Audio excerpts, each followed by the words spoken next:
সকালবেলা বিরিয়ানি খেয়ে বেরিয়েছি ওই দুটো। হ্যাঁ, আর এখন খিদেটা পাবে না বলো?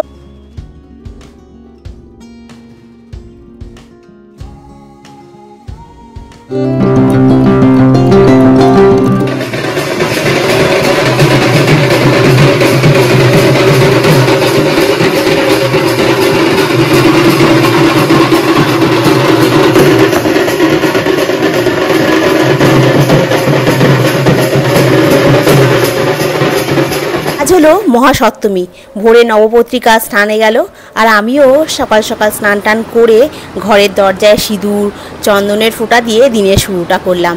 ছোট ছোট রীতিনীতি বিশ্বাস সব মিলিয়ে পুজোর আবহাওয়াটা না একদম গভীর হয়ে যায়।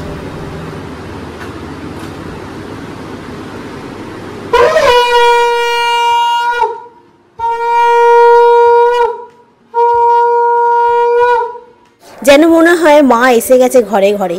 সকাল থেকে চারিদিকে কেমন একটা শুভ গন্ধ, ঢাকের আওয়াজের সুর সব মিলিয়ে সপ্তমীর সকালটা একদম মনটাকে ভরিয়ে দিল। অনেক বন্ধুরা, কেমন আছো তোমরা সবাই? আশা করছি তোমরা সকলেই খুব ভালো আছো, আমিও বেশ ভালো আছি। আজ হলো মহাসপ্তমী। মহাসপ্তমীর সকলকে অনেক ভালোবাসা অভিনন্দন জানিয়ে আজকের ব্লগটা শুরু করছি। আশা করছি তোমাদের ব্লগটা ভালো লাগবে, দেখতে থাকো। আজকে আমরা কোথায় কোথায় বেড়াতে যাই।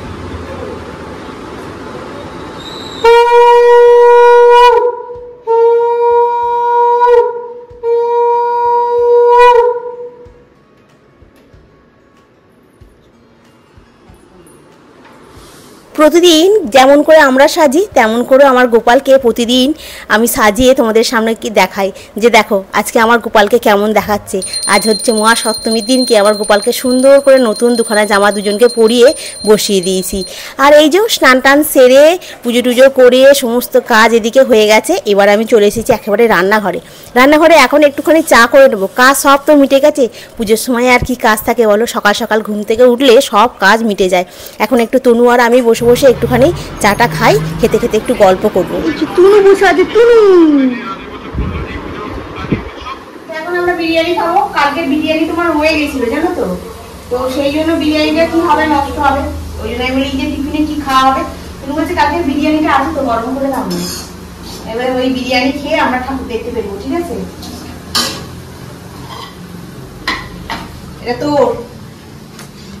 সকালবেলা উঠে গরম গরম বিরিয়ানি, একদম সকালবেলা উঠেই গরম গরম বিরিয়ানি। এর থেকে আনন্দ আর কি হতে পারে?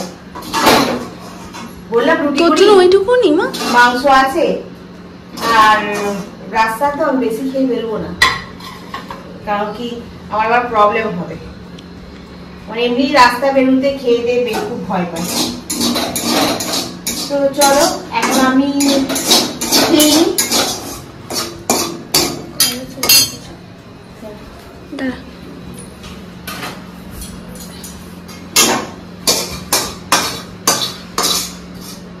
আমি চা বিস্কুট খেয়েছি, এখন আর বেশি খাওয়া যাবে না। রাস্তায় তোমার আইসক্রিম, ফুচকা, একটু কোল্ড ড্রিঙ্কস, একটুখানি রোল, ঠিক আছে, এর বেশি কিছু খেতে পারি না, ভালো লাগে না। চলো এখন আমরা বসে একটু খেয়ে নিই, তারপর রেডি হয়ে নিই, তারপর বেরোনোর সময় বলছে দেখাবো কেমন ভাবে আজকে মহাসপ্তমীর সাজাগুলি করলাম, ঠিক আছে?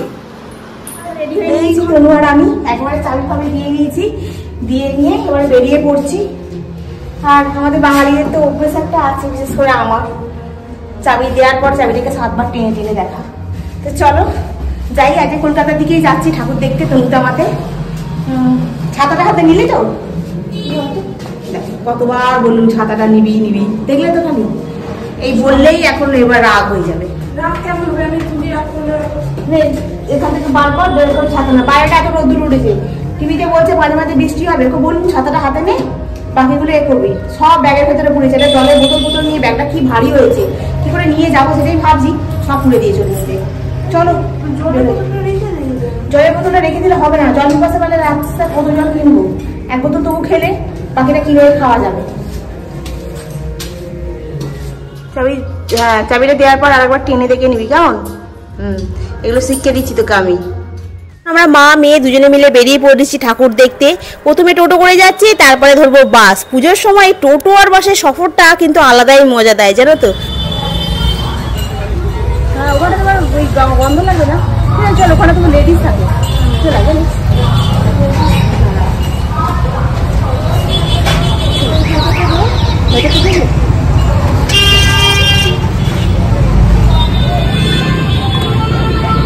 টাকা দিতে হবে না, টাকা দেওয়া হয়ে গেছে ধর। আর এই এখন চলে এসেছি আমরা মেট্রো স্টেশনে, ট্রেনটা ঢুকছে, এবার আমরা ট্রেনে করে চলে যাব সোজা কালীঘাট।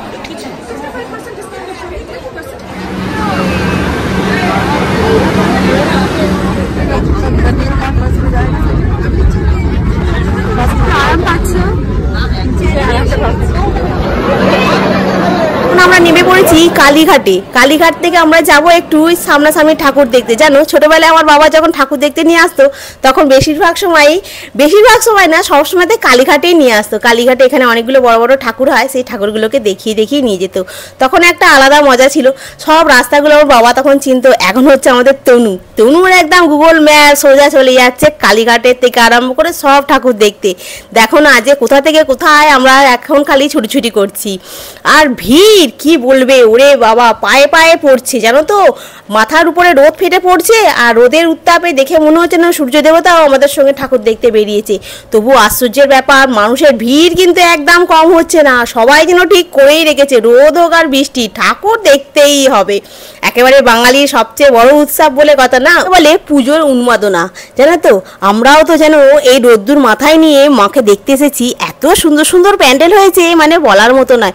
যেগুলো মোটামুটি ছোটখাটো প্যান্ডেল সেখানে কোনো বলার নেই যে বেরিয়ে যান আর দাঁড়াবেন না, প্যান্ডেলের সামনে ভিড় করবেন না, ভিড় বাড়াবেন না, এইসব বলার নেই। যেগুলো তোমার একটু বড় প্যান্ডেল হয়েছে সেই জায়গাতে ক্যামেরা ধরবেন না, আস্তে আস্তে করে এগিয়ে যান, কারণ ভিডিও করতে করতে যান, ফটো তুলতে যান, দাঁড়িয়ে থাকবেন না, মানুষকে দেখতে দিন, এই সমস্ত। আর বাঁশি তো বেজেই যাচ্ছে, মনে হচ্ছে না স্পোর্টসের মাঠে আছি, এমন বাঁশি বাজাচ্ছে কানের পোকা বের করে দিচ্ছে। আর এইখানে ঠাকুরটা দেখতে এসে একটুখানি হালকা আছে জানো তো, সামনেটাতে তোমার একটা কুলার চলছে। তনুতে আর আমাদের এখানে চুপ করে কুলারের সামনে দাঁড়িয়ে আছে জানো তো, যাতে গায়ের ঘামটা একটু শুকনো হয়ে যায়, তারপরে আবার বেরোতে পারি। এখানে মাকে মানে প্রসাদ দিয়েছে এত সুন্দর, দেখে তোমার মনটা ভরে গেল। এবার সোজা কোথায় চলে এসেছি বলো তো, এটা হচ্ছে সোজা চলে এসেছি আমরা চেতলা অগ্রণীর ঠাকুর দেখতে। চেতলা অগ্রণীর ঠাকুরটাতে পুরো রুদ্রাক্ষের মালা দিয়ে সাজিয়েছে। প্রথমে তো বুঝতেই পারিনি এটা রুদ্রাক্ষ না কি। ওরে বাবা কি ভিড়, মাথার উপরে রোদ্দুর, এখন সবে মাত্র 3টে বাজে, তাই এত ভিড়। আর এখানে কি সুন্দর দেখো না, সাপটা করেছে, সাপ করেছে পঞ্চমুখী, পুরোটাই রুদ্রাক্ষ দিয়ে। আর এই পুরো যে এগুলো দেখছে গোল গোল ঘুরে আছে, এগুলো পুরো সোলার কাজ। জলটা করেছে, আমি বলছি এখানটা আবার কি হয়েছে, পাশাপাশি লোক বলছে জলে মাছ ছেড়েছে। আমি বলছি ও তাই তো দেখে মনে হচ্ছে। আর এখানে তো এত ঘন্টা লাগিয়েছে, বড় বড় ঘন্টা, আর মানুষ না সেই ঘন্টা বাজিয়েই যাচ্ছে, কি বলবো মানে ফ্রিতে বাজানোর জায়গা পেয়েছে তো ওই জন্য বাজিয়ে যাচ্ছে। আমি বলছি এত ঘন্টা বাজালে কী করে হবে, ঠাকুরটা আগে দেখুন না। আর তার সাথে তো গান চলেই তো জানো কপিরাইট পড়বে। ও বাবা কোনো দরকার নেই কপিরাইট খাওয়ার, আমি সমস্ত গান মিউট করে দিয়ে ভয়েস ওভার করছি। এখন আমরা টোটোয় করে চলে যাচ্ছি কোথায় বলো দেখি, একদম সোজা হচ্ছে তোমার সুরজি সঙ্গ। কোথায় ছিলাম কালীঘাটে, আর কোথায় চলে যাচ্ছি তোমার বেহালার দিকে যাচ্ছি। তো আমি আবার ঠিক রাস্তাঘাটটা বলতে পারি না জানো তো বন্ধুরা। আগের দিনকে তো আমাদের কনফিউজ করে দিয়েছিল ড্রাইভারটা, কি বলবে গো, ড্রাইভারটা বলছে ওটা নাকি নর্থের দিকে পড়ে না সাউথের দিকে পড়ে, যেটা তুমি বললে না মধুমিতা যে ওটা তোমার নর্থের সাইডেই পড়ে। ড্রাইভারটা বলছে না ওটা নর্থ না, ওটা সাউথের দিকে পড়ে, ওটা দেখানো যাবে না। যাই হোক আসার সময় অনেক কষ্ট করে অনেক বারবার করে বলতে তারপরে আবার ওই ঠাকুরটা দেখিয়ে নিয়েছিল, যেখানে তোমার সেই সিঁদুরের এটা করেছিল গো ওই জায়গাটাতে। ওটা কি ছিল যেন, কলেজ স্কোয়ার না সন্তোষ মিত্র স্কোয়ার, এই দুটোর মধ্যে যে কোনো একটা হবে আর কি। আর এখানে হচ্ছে সুরুচির সঙ্গে ঠাকুরটা আগেকার দিনের মডেল অনুযায়ী করেছে, বেশ সুন্দর লাগছে দেখতে, এরকম পুরোনো বাড়ির মতো একদম অসাধারণভাবে ফুটিয়ে তুলেছে জানো তো। আর ঠাকুরটা তো এত সুন্দর হয়েছে কি বলবো, ক্ষুদিরামকে ওখানে সুন্দর করে দাঁড় করে দিয়েছে। আর যেখানেই যাচ্ছি তনু আর আমি একবার করে ক্যামেরার সামনে চলে আসি, নাহলে তো বুঝতেই পারবে না তোমরা যে আমরা আছি নাকি কোথা থেকে একটা জোগাড় করে নিয়ে যায় লাগিয়ে দিচ্ছে। ওই জন্য বলছি তনু আমাদেরকে দেখাতেই হবে, এখানে আমার ড্রোন দিয়েছে মুদিয়ালিতে। অনেক বন্ধুরাই আছো যারা টিভি খুলে টিভির সামনে বসে থাকো, সেখানে যেমন ড্রোন দিয়ে দেখছো ঘোরাচ্ছে, আমরাও ওই দিকে তাকিয়ে হাই করছি। আমরা যারা অনেকেই টিভিতে আমাদেরকে দেখতে পাবে জানো তো। দেখো না এখানে এইভাবে ক্যামেরা করছি, এত ভিড় হয়েছে মানে ক্যামেরাম্যান দাঁড়াবে কোথায়, মানুষের ভিড়ের ঠেলাতেই অন্ধকার হয়ে যাচ্ছে তো, ওই জন্য উপর থেকে ক্যামেরা করছি। আর কি সুন্দর করেছে দেখো মুদিয়ালিতে, ঠাকুরটাও যেমন সুন্দর হয়েছে, উপরে ঝাড়বাতিগুলো এক এক জায়গায় এক এক রকম হয়েছে জানো তো। আর যেগুলো মোটামুটি ছোটোখাটো প্যান্ডেলগুলো হয়েছে সেগুলোর জায়গাতেও মানে একটু শান্তি আছে, একটু ধীর স্থির আছে, মানে তুমি সুন্দরভাবে আরাম করে দেখতে পাবে, একটুখানি তোমার ক্যামেরাটাকে ধরতে পারবে, কিন্তু তা না হলে প্রত্যেকটা জায়গায় এমনভাবে ক্যামেরা তুলে রয়েছে তুমি কিছু করতেই পারবে না। আর এই দেখো সাইডে সাইডে না এত সুন্দর জিনিস রয়েছে, বিক্রি করছি কী বলবে, দেখে যেন কি লোভ হচ্ছে। বাড়ির সামনে হলে মনে হচ্ছে না একটা তুলে নিয়ে যদি যেতাম খুব ভালো লাগতো দেখতে। যাই হোক, এখানে আবার চলে এসেছি, এই জায়গাগুলোর নাম জানি না, এই মুদিয়ালির আশেপাশে যে ঠাকুরগুলো হয়েছে এই ঠাকুরগুলো আমরা দেখতে আসছি। এখানে ভিড় খুব একটা হয়নি, তবে কিন্তু প্যান্ডেলটা কিন্তু খুব সুন্দর হয়েছে। যেমন এগুলো যেমন নাম করানো, ওই যেমন চেতলা, ত্রিধারা, মুদিয়ালি, হ্যাঁ এইগুলো যেমন একটা একটা, এখানে যেমন অতটা নাম নেই কিন্তু প্যান্ডেলগুলো হয়েছে অসাধারণ। এখানে হচ্ছে মনসামঙ্গল যে কাব্য হয় আমাদের, ওইটার নিয়ে তোমার করছে, মানে সুন্দর করে নাচ গান দেখাচ্ছে, জানো তো। বেশি দেখানো যাবে না, কারণ কি ওই যে গানটা বাজছে তো, নিজে গাইলেও কপিরাইট, আবার তুমি নিজে না গাইলেও কপিরাইট, বাজারে তোমার চলবে তোমার, তাতেও কপিরাইট, মানে ইউটিউব ঠিক করেই রেখেছে, যেখানেই তুমি যাও না কেন কপিরাইট দেওয়ার চেষ্টা করবো আমরা। ওই জন্য সব মিউট করে দিয়েছি গান টানগুলো, জানো তো। আর এখন চলে এসেছি এই যে এই হোটেলটাতে, এইখানটাতে বসে তনু আর আমি হাঁপিয়ে গেছি, আর পাচ্ছি না। তনু বলছে কী হয়েছে, আমি বলছি আমার না খুব খিদে পাচ্ছে, সেই সকালবেলা বিরিয়ানি খেয়ে বেরিয়েছি ওই দুটো, হ্যাঁ। আর এখন খিদেটা পাবে না বলো, এখন ঘড়ির কাঁটা তোমার 5টা বাজতে যাচ্ছে, আমার পেটে তো ছুঁচোয় ডন মারছে। আমি বলছি আগে খা, পেটে মানে দে, তারপরে হাঁটবো, মানে আর নাহলে পারবো না। এই সোজা আবার ওখান থেকে চলে এলাম মুদিয়ালি থেকে সোজা দেশপ্রিয় পার্ক, মানে আমাকে কিভাবে চরকির মতো ঘোরাচ্ছে মানে আমিই জানি একমাত্র। মানে এইখান থেকে এইখান, এখান থেকে এইখান, খালি একবার করে তোমার মেট্রোতে তুলছে, মেট্রো থেকে নামাচ্ছে, ওখান থেকে হাঁটাচ্ছে, আর আমি ওর সাথে সাথে হাঁটছি, জানো তো। আমাকে বলছে ঠিক আছে তো, আমি বলছি হ্যাঁ আমি একেবারে ফিট অ্যান্ড ফাইন, চলো যতটা হাঁটতে হয় আমি হাঁটতে রাজি আছি। আর তোমার দেশপ্রিয় পার্কে জায়গাটা অনেকটা বড় তো, অতটা ভিড় হয়েছে মানে অতটা বোঝা যাচ্ছে না, বেশ সুন্দরভাবে হাঁটাহাঁটি করা যাচ্ছে, বেশ সুন্দরভাবে ক্যামেরা অন করে দেখানো যাচ্ছে। মানুষ তো যত না ঠাকুর দেখে আসছে তত বেশি মানুষ এখন ব্লগার হয়ে গেছে, সবাই ক্যামেরা অন করে ঘুরে বেড়াচ্ছে। তো তুমি কে কাকে দেখবে, ও বলে আমায় দেখ, তো ও বলে আমায় দেখ, সবাই ক্যামেরা অন করে সবাই সবার মতো করে ছবি তুলছে, সবাই ভিডিও করছে। ঠাকুর কজন দেখছে বলো দেখি, ঠাকুরটা দেখছে ওই যখন বাড়ি ফিরে চলে এসে যখন এডিটে বসছে তখন ঠাকুর দেখা কমপ্লিট হচ্ছে, তা নাহলে সবসময় তো ক্যামেরা তুলে আছে। তবে একটা কথা কি বলো দেখি বন্ধুরা, আমি কিন্তু ক্যামেরা ধরিনি, ক্যামেরা তো আমি ধরতে পারবোই না, কারণ তনুই ক্যামেরাটা ধরছে, ও লম্বা মানুষ, ও ঠিক আছে, আর আমি তো ভিড়ের চাপে ছোট্ট হয়ে যাচ্ছি আরো যেন। আর এই চলে এসেছি ত্রিধারা, ত্রিধারায় তো উপচে পড়া ভিড়, মানে এত ভিড় কি বলবো, 1 ঘন্টা ধরে দাঁড়িয়ে আছি মনে করো, তারপরে তোমার সামনেটা যেতে পেরেছি। ভেতরে তো অঘরি রয়েছে, তারপরে ঝর্ণা করেছে, অসাধারণ প্যান্ডেলটা করেছে জানো তো। আর অসাধারণ প্যান্ডেলটা করলে কি হবে, অসাধারণ ভিড় হয়েছে, মানে কি বলবো, এত ঠেলাঠেলি হচ্ছে। তনু তো আমাদের এখানে কি করছি জানো, তনু করেছি তনু আমি কিন্তু এটা দেখে সোজা বাড়ি যাব, আমি কিন্তু আর থাকতে পারছি না, এত ভিড়েতে আমার এনার্জি সব চলে গেছে। তনু বলছে বাড়ি গিয়ে একটা কোল্ড ড্রিঙ্কস খেয়ে নেবে, নিয়ে আবার ওইদিকে ঠাকুর দেখতে যাবো। আমি আমি পারছি না রে, আমার পায়ে যন্ত্রণা হচ্ছে, কোমরে যন্ত্রণা হচ্ছে, আমি দাঁড়িয়ে থাকতে পারছি না। তারপরে একটা কাকিমা বলছে সিটি মারছে না ওই ভলেন্টিয়ারগুলো, বাঁশি বাজাচ্ছে আর কি, বলছে এই বাঁশিটা নামিয়ে দাঁড়াতো, সব সময় বাঁশি বাজাবি না, একদম কানের পোকা বের করে দিচ্ছিস তোরা কিন্তু। যাই হোক, তো চলো আমরা এখন তোমাদেরকে আমি ত্রিধারাটা তোমাদের একটু ঘুরিয়ে দেখাই, এত সুন্দর লাগছে, তোমাদেরও খুব ভালো লাগবে। আর অনেক বন্ধুরাই তো আমার ত্রিধারাতে এসেছো না ঠাকুর দেখতে, আমি সপ্তমীতে এলাম, মহাষ্টমীতে কিন্তু এখানে আরো ভিড় হবে, কিন্তু ঠাকুরটা খুব সুন্দর হয়েছে।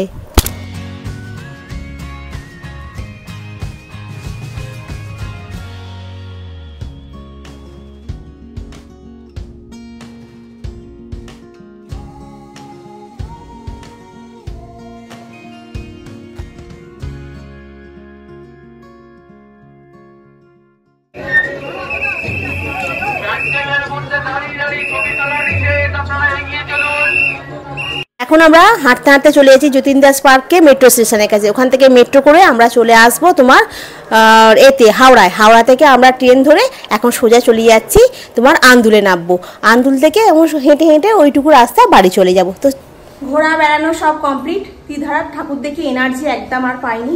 তনু খুব বলছিল চলো ওই হিন্দুস্তানে যাব, তারপরে আর একটা কী ছিল জানো, আর একটা কী ছিল রে, ও হিন্দুস্তান পার্ক একডালিয়ে চলো। আরে আমার আর ক্ষমতা নেই, তুই ঘরে চল বাড়ি বলে আমরা চলে এসেছি। এসে ট্রেনে করে বাড়ি এলাম, এসে আমরা এখানে খাবারের অর্ডার দিচ্ছি, বলছে 14 জনের পরে। 14 জন বলছে হ্যাঁ বসতে হবে। আমি তনুকে বলছি ঘরে চলে চল, ঘরে চিকেন আছে, ভাত আছে, রামেন আছে, সব আছে, তুই করে খেয়ে নিবি বরঞ্চ। বলতে এসে ও রামেন আমি করতে পারি না, ওই জন্য ও করছে ওটা। আর চিকেনটাকে বলে একটু গরম করে নে, এতগুলো ভাতও আছে। আমি বললাম রুটি খাবি, বললো না রুটি খাবো না। আমি চ ভাতেতে মুড়িতে মিশিয়ে আর ওই চিকেন টিকেন দিয়ে খেয়ে নিই, কালকে মহা অষ্টমী। বাইরে খাও খাও, ঘরের ভেতরে আমরা মহা অষ্টমীতে চিকেন খাই না। এবারে নবমীর দিনকে আবার আলাদা করে মাংস হবে, চিকেনটা খেলে তখন কী হবে, নষ্ট হবে। এটা তোমাকে বললুম যে কর কি এখানে লে হচ্ছে। যাই হোক, এখন গোপালকে এসে সন্ধ্যাবেলা দুপুরবেলা খাবার খাইয়ে দিয়ে গেছিলাম, সন্ধ্যাবেলা খাবার চাপা দিয়ে গেছিলাম। এসে গোপালকে আবার খাওয়ালাম, খাইয়ে ঘুম পাড়ালাম জামা কাপড় ছেড়ে দিয়ে। আর এখন তোমার ভিডিওটা অন করলাম, তুমি এই খাবারটা তৈরি করলে খাবো। খিদে সেরকম কিছু পাইনি, কারণ ওখানে কোল্ড ড্রিঙ্কস আইসক্রিম এটা ওটা খেয়েছি, আর তার সাথে তো এগরোল ফেগরোল খেয়েছি। এগরোলটা যখন খাইনি তখন খুব খিদে পাচ্ছে, সেই সকালবেলা খেয়ে গেছি, রোল খেয়ে গেছি, তারপরে খুব খিদে পাচ্ছিল। তো যাই হোক চলো বন্ধুরা, কাল হচ্ছে মহা অষ্টমী। মহা অষ্টমীর আগাম তোমাদেরকে অনেক শুভেচ্ছা। কালকে আগাম বলতে কালকে তো মহা অষ্টমী, তো কালকে তোমরা যেহেতু ভিডিওটা দেখবে, তো মহা অষ্টমীর অনেক শুভেচ্ছা, ভালোবাসা, আন্তরিক অভিনন্দন জানিয়ে আজকের ব্লগটা শেষ করছি। তোমরা খুব ভালো থেকো, সুস্থ থেকো, খুব সাবধানে ঠাকুর দেখো। আর আজকের মতো এখানেই রাখি, গুড নাইট। রামেনটার কি গলায় ঝাঁঝ লাগছে, কথা বলতে পারছি না যেন।